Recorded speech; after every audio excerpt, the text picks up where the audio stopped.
Hello, hello, good morning. Pakinggan natin ang mga interpolation or discussion ng mga senador patungkol ito sa kapakanan ng taong bayan. Pakinggan natin. May I, here I just, my staff just gave me a list of the bridges that had collapsed in October 28, 2024. The Magapi Bridge in Balete, Batangas collapsed allegedly due to strong flood currents and the large number of uprooted trees carried by the water during Typhoon Christine. And the Bantilan Bridge, a 30-meter concrete span connecting Batangas and Quezon, allegedly collapsed on October 29, 2022, allegedly due to raging river currents and floods. And the Carlos Romulo Bridge in Bayambang, Pangasinan collapsed on October 20, 2022. The collapse was allegedly caused by two overloaded dump trucks that exceeded the bridge weight capacity. And the Borja Bridge collapsed on June 16, 2022. This was allegedly caused by a 12-wheeler dump truck that exceeded the bridge's weight limit. And the Loay-Clarin Bridge, I think this is in Bohol, which spans the famous Lubok River. And this resulted in 4 fatalities and 18 injuries. And the bridge under construction in Colafu, Magsaysay, Marilog District, Davao City, collapsed on February 18, 2022, while workers were filling its floor with fresh concrete. And lastly, the steel bridge collapsed in Barangay San Isidro, Mahayhay, Laguna on January 29, 2022. That's all, Mr. Chair. So, Mr. President, I think the Honorable Senator will agree that we're fast becoming a country of falling bridges. I agree with you, my good friend, Senator Marcoleta. In regard to this bridge in Isabela, subject matter of your speech, Mr. President.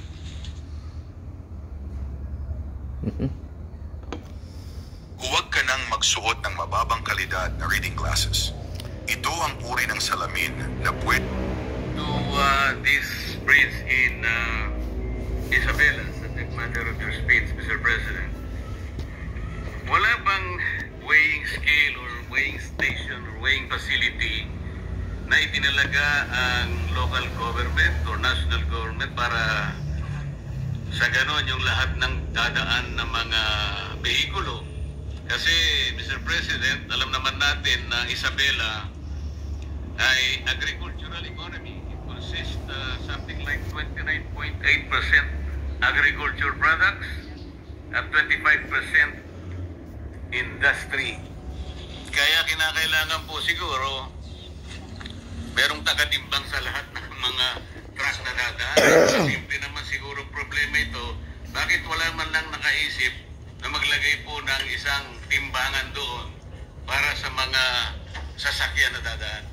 Sa aking pagkakalam po, Ginoong Pangulo, ay wala pong weighing bridge na nakalagay po rin sa Kabagan Santa Maria Bridge. Kaya siguro bigla na lang pumasok itong overloaded na truck na nag-weigh ng 89.63 metric tons. Kaya po bumagsak, overweight to ng 43 metric tons. Kaya siguro bigla akong bumagsak ang tulay ng Kabagan na Santa Maria Bridge, Pangulo. Binanggit po ninyo sa inyong speech, Sir President, Your Honor, na isa sa nakadidismaya matapos ito'y maimbestigahan sa pangunguna ng ating kasama, Senator Alan Peter Cayetano, ay nabahala po kayo na malinaw na may kawalan ng pananagutan mula sa mga taong responsable sa pagpapatupad ng proyektong ito. Tama po ba yung aking narinig? Tama po kayo, Ginoong Pangulo. Ibig bang sabihin po ay hindi natukoy ng investigasyon na ang ating kasamahan ang mga responsabling tao na mayroong kasalanan dito sa bagay na ito? Ginoong Pangulo, ang sa pagkakalam ko, fact-finding lamang po ang ginawa ng Yun nga po. DPWH. Dahil at wala pong fact-finding. mga pangalan na binanggit. Eh kung ako po itatanong ninyo kung sino-sino po ang magiging responsable, sasabihin ko po sa inyo kung sino-sino po itong mga ito. Salamat po, Mr. President, Your Honor, kasi po meron kayong binanggit dito na dalawang Assistant Secretary ng DPWH sa panahon na ginagawa ang proyektong ito na nakatalaga sa Region 3 o Region 2 at 3 Undersecretaries naman ang malinaw na meron ding control sa budget at supervision sa panahon na ito'y ginagawa. Tama po ba? Tama po kayo, Ginoong Pangulo. Para po malaman ng ating kapulungan, maaari po bang sabihin natin kung sino po itong mga taong tinutukoy po ninyo, Mr. President, Your Honor? Maraming salamat, Ginoong Pangulo. Nagtanong na rin po kayo kung sino-sino po itong mga tao. Hindi ko mga nabanggit sa aking privilege speech.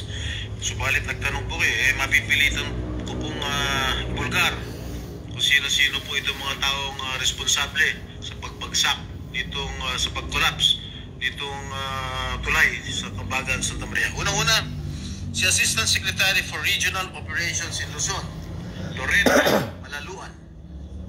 She succeeded Neri Bueno, now Asik Bueno, as Regional Office Region 2 Director. The time when the bridge project was already facing structural problems. Siya ang nagrekomenda noong January 2021 na ponduhan ang retrofitting na nagkakalaga ng 233.5 million o yung pagsasagawa ng epoxy crack repairs. In March 2022, she formally requested that the project be reclassified from a replacement to a retrofitting strengthening project given the persistent structural issues. Pangalawa po, Ginoong Pangulo, Assistant Secretary for Regional Operations in Visayas and Mindanao, Neri D. Bueno. Siya po, as then Regional Office 2 Director, Engineer Bueno was involved in the implementation of Phase 1 and Phase 2 of this project.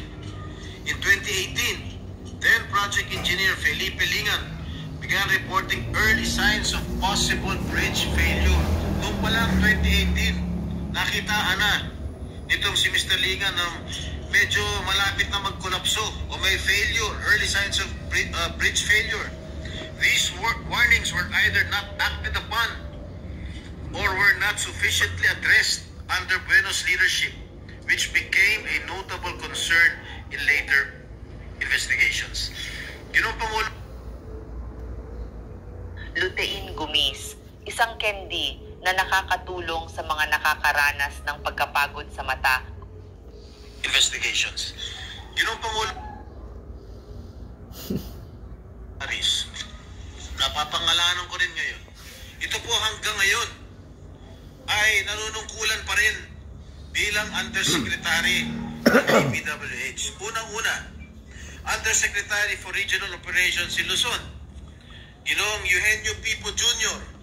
Siya po ang nangasiwa ng construction ng tulay nang sinimula ng pagpapagawa nito noong 2014 bilang NOI Assistant Secretary for Operations. It was under his watch that the early stages of construction proceeded even when structural issues began to surface. And in June 2018, the DPWH engineers identified critical defects after the concrete slab was poured at span 8. Masyado ng technical to. Among the most alarming were sheared bolts and shifting columns, clear indicators of serious design and construction flaws. Yet, despite these warnings, construction continued with no decisive intervention from Pipo's office.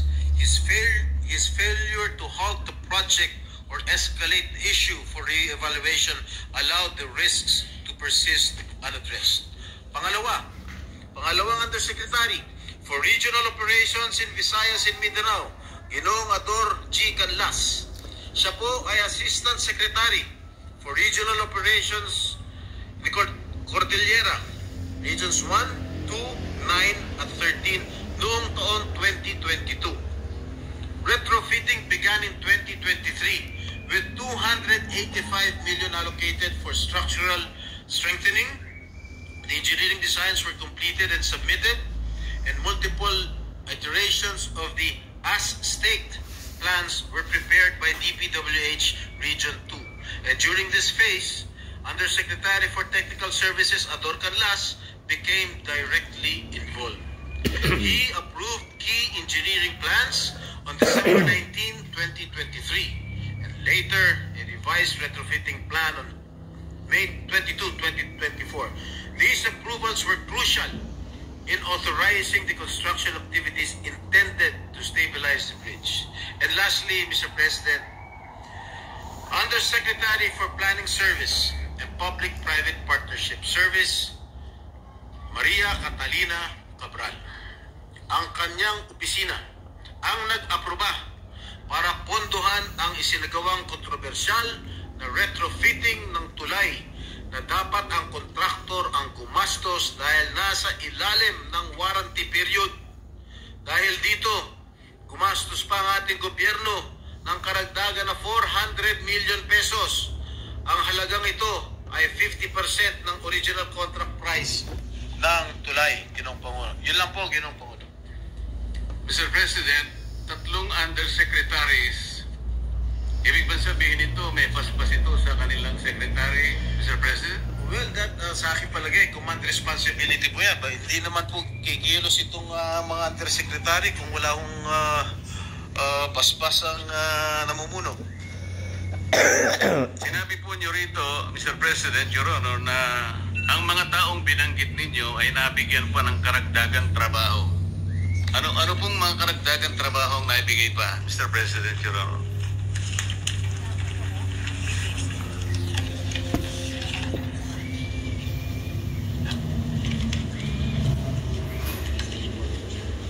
Habang binabasa po ninyo yan, karagdagan siguro impormasyon, Mr. President, meron po ako nabasang isang parang briefing na dalawa po sa binanggit yung undersecretaries parang nagkaroon po ng pagbabago, atas ng panibagong katungkulan nagmula mismo sa tanggapan ng DPWH. Tama po kaya yun? Tama po Mr. kayo, President, Your Honor? Tama po kayo, Ginoong Pangulo.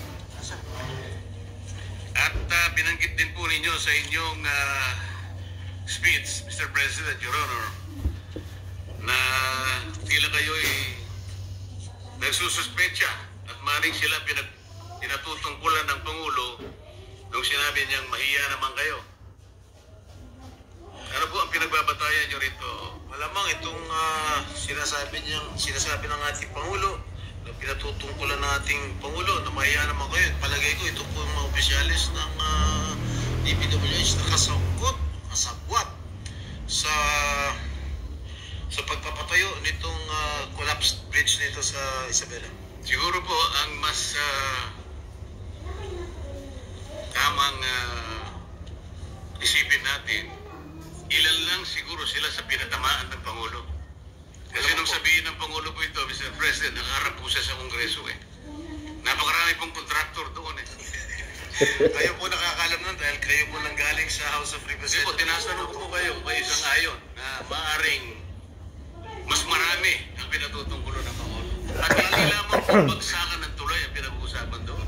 Mr. President, Hindi po ako makakasagot niyan sapagkat hindi bakit naman po hindi kayo makakasagot? Hindi po ako nanggaling sa House of Representatives. Kayo po nanggaling sa House of Representatives. Malamang kayo po nakakalam kung marami po ang pinatutungkulan ng ating Pangulo, Ginoong Pangulo. Talagang marami po. Ako po sinasabi ko sa inyo, marami po kontraktor doon. Ang tanong ko lang kung kayo sumasang-ayon sa aking pananaw. Yes, sumasang-ayon po ako sa inyo. Kung kayo po ay naniniwala, maniniwala rin po ako.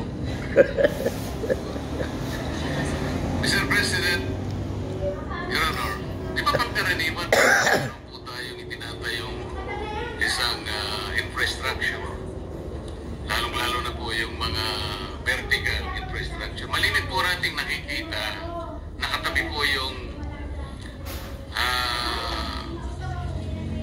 meron pong parang banner yung, ano tawag doon, yung COA.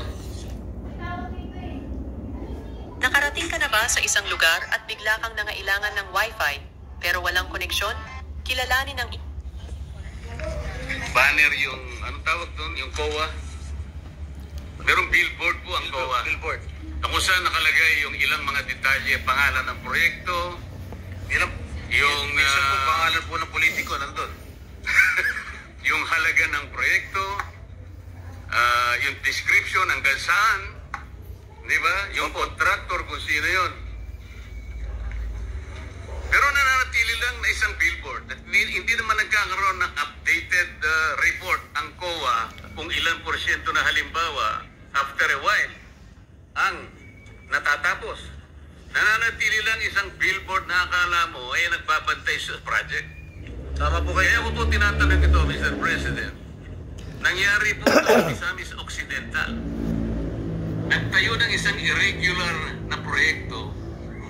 Sa puntong-punto pa lang, Mr. President, saan ka nakakita na isang housing project ang punto manggagaling sa DPWH? So, nung tanungin ko po yung auditor sapagkat sila naman dapat nakapantay sa lahat ng proyekto, alam mo ba ako ito na nanggaling sa... Hindi po. Alam mo pa rin ba ako na yung titulo na pinagtayuan ng project na yan ay hindi pag-aari ng syudad? Hindi rin po. Wala pa kayo akong pakialam dahil kayo po ang security guard ng pera ng gobyerno. Nakikialam po. Kailan po kayo makikialam? Pagka po tapos na ang project. Akala ko baka ako ang COA ay merong preventive measures, action. Ibig mo sabihin ka ako pag natapos ang project, natapos na po talaga ang project, ngunit ang titulo po ay pag-aari ng mga pribadong mga mamamayan. Nang tanungin ko po siya, sino ang may-ari ng project? Wala pong maisagot. Ngayon po, itong ang inyong privilege speech, Mr. President, Your Honor, ay salamin lamang ng isang napakalaking anomalya na nagaganap sa ating bansa. At salamat po sapagkat kahit na ito po ay isa lamang sa mga bagay na maaaring makapagbigay po ng alalahanin sa ating mga mamayan sapagkat ito ay pera ng bayan, lalong-lalo na po ay binabanggit ninyong mga opisyal ng pamahalaan na parang kasangkot pa sa mga pangyayaring ito, na maaaring ang pwesto po nila ay nagpalipat-lipat sa ilang mga lugar sapagkat yung pong mga listahan ng mga bumagsak na tulay, kung makikita po nyo yung tatlo sa binanggit nyo sa Luzon po eh. Sa mga kapit po, ulit-ulit po ito, parang napakasama pong pagsasalamin. Kagaya po ng ginawa ninyo, sabi nyo, ito pa naman ay isang symbol of strength and connectivity. Parang nasira po yung simbolo na yun, Mr. President, Your Honor. Ano po ang iniisip po ninyong gawin, Mr. President, Your Honor? Sana po ay maimbestigahan po itong sa lalong madaling panahon. Inimbestigahan na po ng ating Dito po sa inyong committee, sa Blue Ribbon Committee, sapagkat ang involved dito ay mga opisyalis ng ating gobyerno. Lalo-lalo po sa, of course, sa DPWH. At masagot ko lang po yung inyong katanungan kanina dun sa mga undersecretaries na nabigyan pa ng karagdagang trabaho. Kung kumari lang po, Ginoong Pangulo.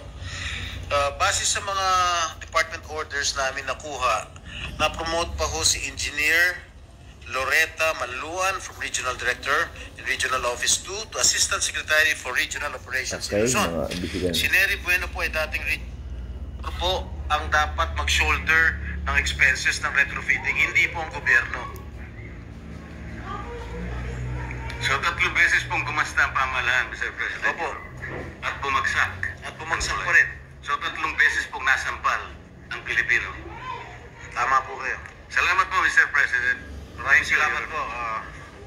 Majority Leader. Thank you, Mr. President. Before we give the floor to distinguished lady from Ilocos Norte, I just wanted to manifest, Mr. President, that in the time I attended the hearing conducted here in the Senate Plus Congress, napakalinaw po, Mr. Mr. President. Okay. 1.19 billion na ginastos sa Kabagan Santa Uy, ayaw mo wala. Bridge. Ako naman ang magbigay opinion. Ito mga maiksi lang, no? Patungkol sa kontraktor, ano? Kung kontraktor ang pag-usapan, eksakto, ano? Eksakto. Hindi lang yan sa Congress, lahat ng nasa gobyerno, ano? Lahat ng nasa gobyerno, kontraktor. Ano? Kontraktor lang lahat, halos lahat nasa gobyerno. Halos lahat, hindi ko nila lahat. Lalong-lalo ang kapitan. Sa kapitan, napakarami, barangay captain na mga developed barangay. Halos nag-aagawan sila. Mayroon pa nga akong alam dito sa barangay San Luis na mayroong construction siya. Halos 3 ang construction niya. Yung pang-apat is dami, ano? So, kahit saan man pumunta yan, mga kontraktor ng mga politician, sinisigurado ako sa kanila yan matatakbo. Bakit? Kasi ang taktika, ito ang lowest, ito highest. Tapos may middle. So, dapat 3 ang kanila ang kontraktor. Ano 3? Lowest, middle, and highest bidder. So, ang mangyayari, yung 3 na yan, sa kanya yan, may pinakamababa, pinakamataas. So, ibig sabihin, may mataas, may mababa. So, pipili ka dito. Kung may kukontra, sa gitna. So, yung gitna na yun, kanya pa rin. Diyos ko po, apo. Huwag nga tayo maglukuhan. Huwag tayo maglukuhan, mga gonggong na mga politician, ano? Ang masaklap kasi, mga kababayan kong Pilipino, mga kababayan kong Pilipino, huwag kayong matakot po muna. Huwag kayong matakot po muna. Ano? Biruin mo. Kontraktor 3. So, pasok pa rin sa kanya, papasok pa rin. So, yan yung pag-aagawa ng mga kapitan o ng mga politician na position. Bakit? Yan. Kontraktor Ang primary kasi nilang pagpasok, pagtakbo ng kapitan, hindi ko nila lahat, is hanap buhay nga. Hanap buhay ang pagtakbo ng kapitan, hindi pagsiservisyo. Kaya nga sinasabi ko, ang politician is a business. Pero I'm not talking for everybody. May mga selective na mga kupitan o kaya mga kontraktor, mga congressman. Lahat na yan. Gobernador, mayor, mayroon lahat yan. Mga kontraktor nila yan. Business. Ito, may tanong ako sa inyo mga kababayan. Di ba ang kapitan, hinalal natin para ano? Ang kapitan, hinalal natin para protektahan ang kanyang nasa sakupan. Hindi takutin. Hindi takutin Hindi takutin ang mga constituent. Kung hindi, bagkus paalalanan lamang. Okay. Ang kapitan namin sa San Luis, mayroong sinabi, mayroon ng demolition, di-demolish. Tapos tinanong siya, sa demolition, kapitan, mayroong ma-demolish. Baka nga, ito bang taon, baka nga rin. Ibig playing safe kasi sinabi ng sitio chairman sa tao. Tapos nung tinanong si kapitan, tatanga-tangahan para lang takutin ang tao. Huwag nga Diyos ko. Huwag nyo nga takutin ang Pilipino. Kayo naman Pilipino, kung hindi nyo alam, magtanong kayo. Mabuti may nagtanong sa akin. Ang kapitan ay neutral. Kakatigan niya ang gobyerno, pero kakatigan niya rin ang kanyang constituent kasi protector nga siya. Mabuti pa kayong kapitan sa Barangay Inarawan, si Kapitan Bautista pinoprotekta niya ang taong bayan, ang kanyang constituent. Dito sa aming kapitan, may rin kasi ako doon. Ay takutin ng mga tao. Sabi ko sa inyo, pagpatay na ako. Pagpatay na ako, pwede mangyari yan. Unless mayroong resolution na talagang widening. Widening, demolition. Yun lang yun. Kaya nga nung meeting namin, mayroong Commission Human Rights, may NHA. Pinagtatanong ko yun Sabi ko, salamat po sa lahat na rito kasi mayroong NHA, mayroong Commission on Human Rights, mayroong DPWS, national. Ang gusto kong makausap, yung national. Ayaw ko makausap yung nasa baba, ang local. Kasi nga yung local, nakikibahagi yan, manakot yan kasi 5% para construction. Kanya na naman. Diyos ko. Oh, sabi ko sa Commission on Human Rights, salamat Commission on Human Rights, narito kayo. Kayo ang magtatanggol sa amin kung kami ay naapi. Kami ay inaapi. Walang problema sa widening, mga kaibigan. Walang problema. Basta nasa batas tayo. May batas gagawin yan bago i-implement yan kasi daming Pilipino na maapektuhan. Pag maraming Pilipino maapektuhan, papasok ang gobyerno dyan, magkakaroon ng batas na lahat ng masasagasaan ay babayaran ng gobyerno. Ganon yun. Kasi nga, mabuti lang kung nag-iisa lang ako. Wala akong magagawa kasi hindi magkakating ang gobyerno sa akin eh. Paano kung 100 na Pilipino maapektuhan? Hindi gagawin ng gobyerno. Hindi yan balas-ubas ang gobyerno. Maliban lang ko namumuno balas-ubas. Pero hindi pa rin. Mag-aalma tayo. Mag-aalma tayo. Basta in accordance tulo tayo. Nandyan yan yung trabaho ng Commission on Human Rights. Now, ano ang trabaho naman ng NHA? Ang trabaho ng NHA, nagmumonitor kung anong plano ng national government. Kung may plano ng national government, papasok na ang NHA diyan kasi ang isa sa NHA, ay isa ng gobyerno ang NHA na mabibigyan ng task to program the affected families. Ganun yun. Tapos yung DPWH magbibigay ng proposal on the plan of widening, NHA proposal for a relocation. Finance is budget. Kaya idadaan niya sa batas. Okay lang kung mag-isa ako, wala nang batas-batas yan, sagasaan na lang ako. 1,000 of Filipinos eh. Ay, Diyos ko naman huwag nyo nga pagtatakwin ang kababayan natin, okay?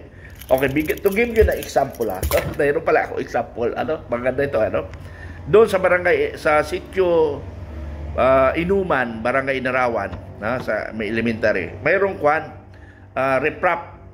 Mataas at almost 15 feet ang riprap, 15 feet.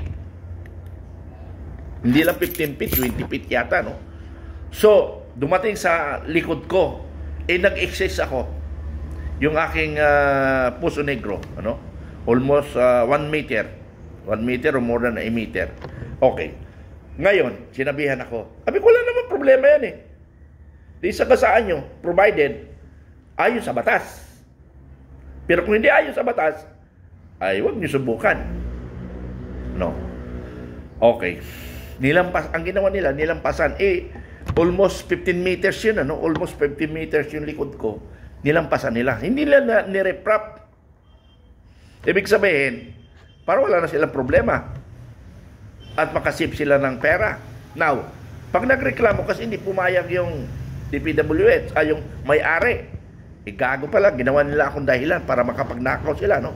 So, sumulat ako sa Malacanang Center. That was 2019 yata o 18. Action agad. Tumawag kagad sa akin ang engineer.